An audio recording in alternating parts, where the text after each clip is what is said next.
네, 시크릿 투자노트 공개하는 시간이죠. 이베스트 투자증권 이비지 영업팀 염승환 부장과 함께하겠습니다. 안녕하세요. 네, 안녕하세요. 예.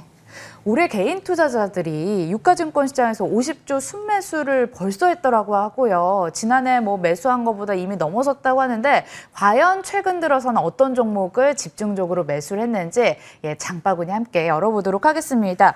보니까 태양광 관련주가 두 개나 들어가 있는 것 같고 어제까지 10% 넘게 밀렸던 금호석유를 집중적으로 담았습니다. 또 풍문에 하락했던 SK하이닉스까지 매수를 했는데 부장님, 개인 투자자들이 산 종목 어떻게 보셨어요?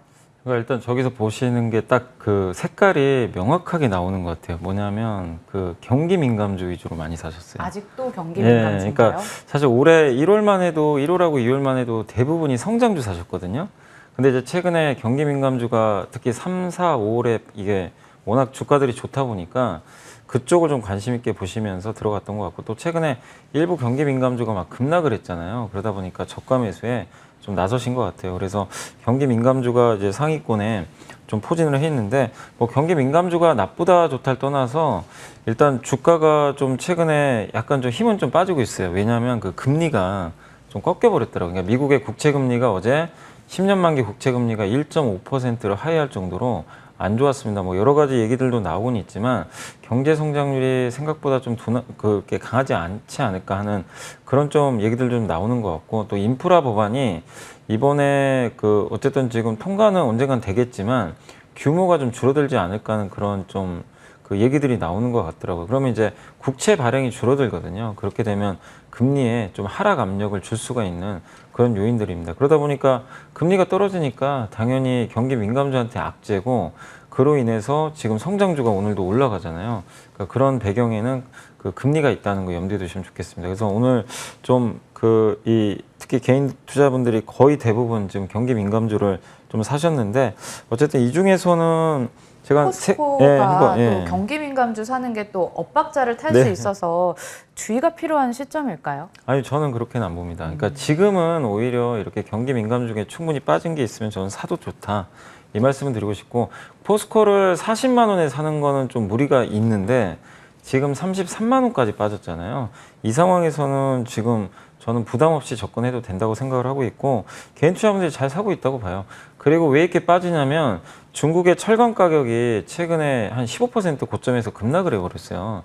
그러다 보니까 철강 가격이 떨어지는데 포스코가 빠지는 건 당연한 겁니다. 그래서 빠졌지만 하반기에는 여전히 수요가 좋고, 거기다가 하반기부터 본격적으로 중국이 감산 들어갑니다. 왜냐하면 탄소 배출 줄여야 되거든요. 그래서 중국 정부의 규제도 좀 여전히 있기 때문에 공급이 줄고 수요는 여전히 견조한 그런 사이클이 나오면서 하반기는 다시 한번 좀 철강 가격이 오르지 않을까, 일단 그렇게 보고 있거든요. 그래서 그런 관점에서 보면은 일단 지금은 좀 오히려 비중을 확대할 때가 아닌가, 이렇게 좀 말씀을 드리겠습니다. 전략으로는 비중 확대가 필요한 시점이라고 포스코에 대해서 말씀을 해주셨고, 아까 보니까 하나솔루션도 그렇고 OCI도 그렇고 태양광 관련 종목을 일부 담는 모습 보였거든요. 지금 적절한 매수 시점일까요?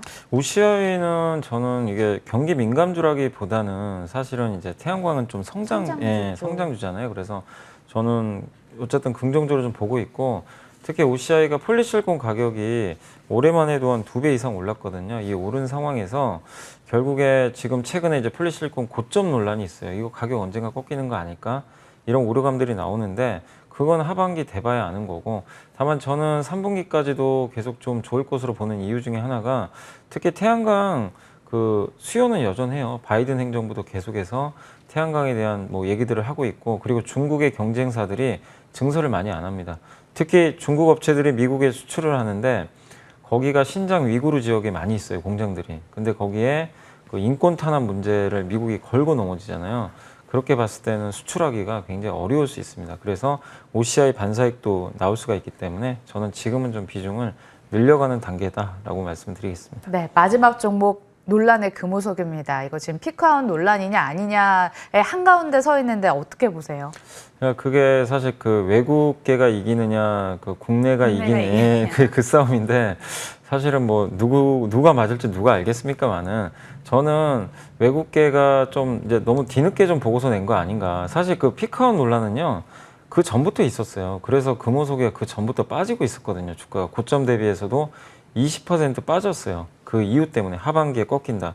그래서 어느 정도 가격 반영을 했는데 한 번 더 때린 거죠, 외국계에서. 근데 새로운 뉴스는 아니었고 하반기에 석유화학 업황은 꺾이고 지금이 고점이다. 뭐 그게 맞을 수도 있겠죠. 그렇지만 그건 주가에 선반영이 됐고 오늘 하나금융투자에서는 이제 한 애널리스트 분이 반박하는 약간의 이제 보고서를 좀 냈는데 목표 주가 무려 60만 원이더라고요. 그래서 지금 주가에서 3배 정도 됐는데 여전히 그러니까 그 라텍스 장갑에 대한 수요는 여전하고 그 다음에 하반기에는 우리가 이제 그 이동을 할 수가 있다 보니까 이 금호석유가 합성금호 세계적인 회사 중에 하나거든요. 그게 타이어에 들어가요.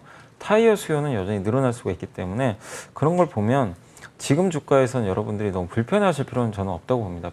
주가도 여전히 저평가돼 있고 그래서 당장 올라가기 힘들다 하더라도 지금은 좀 보유하신 분들은 보유를 하시되 다만 이런 논란이 있기 때문에 주가 반등은 시간이 필요해요. 그래서 매수보다는 좀 중립 의견을 좀 드리도록 하겠습니다. 예, 금호석유까지 의견 세워봤고요. 이제 시크릿 주주 투자 노트 열어보도록 하겠습니다. 경기 민감주에서 경기 소비재주로 이번에는 다시 성장주로 힘을 모을 때라고 하시네요. 실제로 5G나 2차 전지 인터넷 대표주 꿈틀거리고 있는데요. 성장주 지금부터 담아도 될까요? 저는 계속 담아야 된다고 생각합니다. 지금 그러니까 오늘 성장주가 어쨌든 좀 강하잖아요. 네. 근데 최근에 되게 부진했었는데 그 이유가 어쨌든 이제 그 성장주에 대한 실적에 대한 우려감도 분명히 있었고 금리에 대한 그리고 미국이 테이퍼링 하지 않을까 이런 이제 우려감이 있었는데 그런 것들을 반영해서 그동안 안 좋았거든요. 그리고 최근에 소비주가 너무 강했는데 근데 이제부터라도 저는 성장주를 좀 봐야 된다.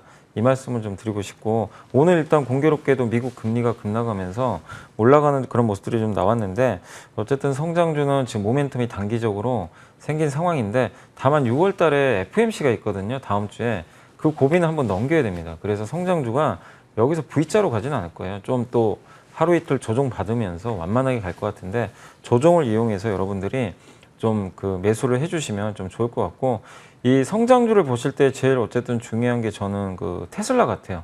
테슬라가 여전히 지금 주가 안 가거든요. 근데 오늘 중국의 CATL 주가는 또 급등하고 있어요. 그러니까 2차 전지 회사는 좋은데 이 완성차 중에서 어쨌든 테슬라가 부진한데 성장주의 대명사잖아요. 근데 이 테슬라도 주가가 지금 거의 바닥을 잘 다지고 있고 악재들은 다 노출됐다고 생각을 합니다.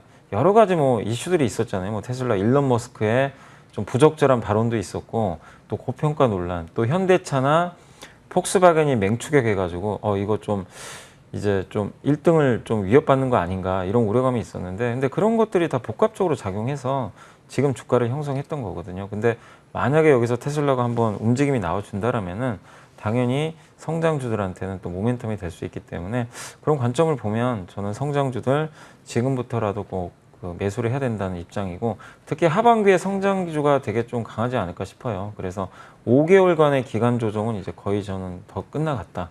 그래서 뭐 하반기에 어느 시점이 될지 모르겠지만 6월 한 달 정도는 여러분들이 좀 성장주에 대해서 어느 정도 비중을 좀 늘려보시는 전략으로 대응하시면 좀 좋을 것 같습니다.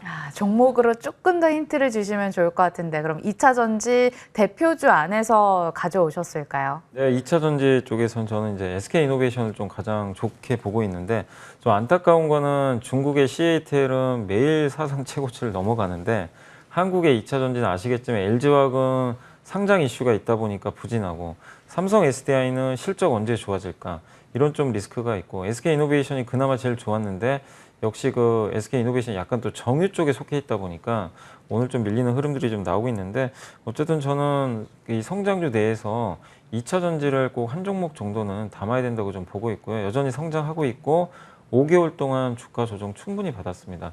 그런 면에서 SK이노베이션 좀 부담 없는 그런 구간이니까 대응을 하시면 좋겠고 이 기업들이 뭐가 잘못돼서 빠지는 건 아니거든요. 근데 이제 최근에 우리 한국 기업들만의 약간 노이즈가 있다 보니까 빠진 건데 그런 것들은 가격이 충분히 반영됐다. 저는 이렇게 말씀드리고 싶고 그 다음에 한 종목 더 있는 게 이제 반도체 기업 중에서 네페스 좀 보시면 좋을 것 같아요. 이게 후공정. 지금 대만의 TSMC가 되게 잘 나가고 삼성전자가 지금 굉장히 좀 부진한 상황인데 그 상황에서 이제 비메모리 쪽에서는 삼성이 추격자 입장인데 우리나라가 좀 부족한 부분 중에 하나가 후공정이에요. 전공정은 잘하는데 후공정은 이제 반도체 웨이퍼를 잘라가지고 조립도 하고 그 다음에 이제 패키징, 포장도 하고 마지막에 검사까지 해가지고 이제 진짜 반도체를 만드는 마지막 단계인데 이게 대만 기업들은 되게 잘해요. 근데 한국 기업들은 이게 좀 약합니다. 그래서 삼성도 거기서 좀 고전을 하고 있는데 결국엔 이 기업들을 키울 수밖에 없죠. 삼성이 부족한 부분이니까. 그래서 한국의 대표 기업이 여러 개가 있지만 저는 네페스가 좀 있기 때문에 또 최근에 기술력도 뭐 새로운 신기술도 또 발표도 했고 또 여러 가지 후공정 투자에 있어서도 계속 그 투자들을 늘려가고 있기 때문에 앞으로 굉장한 저는 하반기에 모멘텀을 좀 받을 수 있다고 생각합니다. 최근에 주가도 좀 빠졌으니까 한번 네페스도 여러분들이 성장주 내에서 눈여겨보시면 좋을 것 같습니다. 성장주 안에서는 SK이노베이션 그리고 네페스 말씀을 해주셨습니다. 한번 하반기에 관심 가질 종목으로 눈여겨보시고요. 두 번째 시크릿노트도 열어보도록 할게요. 부장님께서 남들 관심 안 가질 때 저평가 종목 한 사이클이라도 빠르게 담자 주이신데 혹시 게임주가 다음 차례인가요? 예, 게임주도 저는 좋게 봐야 된다고 생각합니다. 오늘 그 네이버 카카오가 움직였잖아요. 맞아요. 근데 게임주는 사실 모멘텀이 지금 당장 있다는 건 아닌데 정말 주가가 또 저렴해졌어요. 그래서 좀 비싸서 못 사셨던 분들은 이럴 때 좀 담아보시면 좋겠고 게임주들을 대부분 보면요. 이렇게 신작 게임 나오기 전에 막 주가 올라갈 때 추격 매수하시는 분들이 되게 많아요. 왜냐면 이제 이게 성공할 것 같아서 비싼 가격에 사는데 그럴 땐 이미 늦습니다. 그러니까 모두한테 이게 노출이 됐을 때는 되게 비싸지는데 지금은 사람들이요 별로 게임주 관심이 없어요. 뭐 신작 게임 나오는 줄도 잘 모르고 주가들도 그리고 되게 부진해요. 최근에 게임주들 뭐 웹젠 같은 경우는 대표적으로 또 뭐 NC소프트도 생각이 나는데 맞아요. 많이 조정받았더라고요. 네, 그때 또 약간 아이템 논란이 좀 있었잖아요. 그래서 악재까지 겹쳐가지고 안 좋았는데 근데 펀더멘털을 봤더니 제 NC소프트 게임 3개가 다 매출 1, 2, 3등이에요. 그러니까 트릭스타 M은 좀 밀리곤 있는데 한때 3개가 다 1, 2, 3등을 기록할 정도로 역시 NC다라는 좀 평가를 받고 있습니다. 근데 주가는 지금 못 가고 있어요. 그래서 지금 상황에서 저는 하반기에 나올 수 있는 그런 게임들을 한번 좀 기대를 해보면서 미리미리 좀 사두자. 올라갈 때 사면은 역시 불편하고 지금은 사도 전혀 불편한 시기가 아니에요. 근데 왜 불편하냐면 개인 투자분들이 못 견뎌요.